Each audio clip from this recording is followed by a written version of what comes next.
Dua et. Paylaş. Okulda. Evde. İşte. Sokakta. Her yerde. Anlat.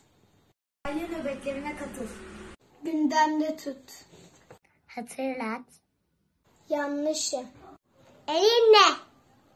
Dilinle. Düzelt. Buz et. Acı çiğne. Dur de. Unutma. Anneler için. Babalar için. Çocuklar için. Kardeşlerin için. Gök bayrağımız için. Tutma. Doğu Türkistan'da zulüm var. Doğu Türkistan'da zulüm var. Doğu Türkistan için ses ver. Doğu Türkistan'a ses ver.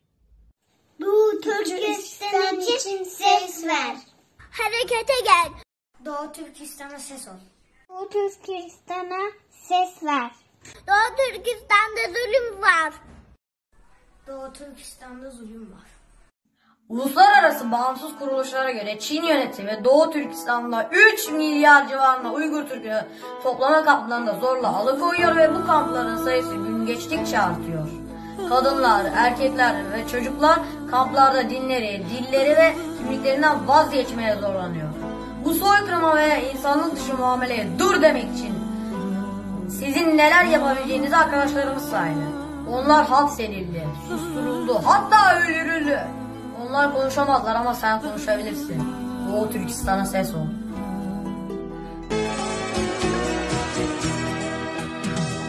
Güzel Türkistan, sana ne oldu? Seher çağında güllerin soldu.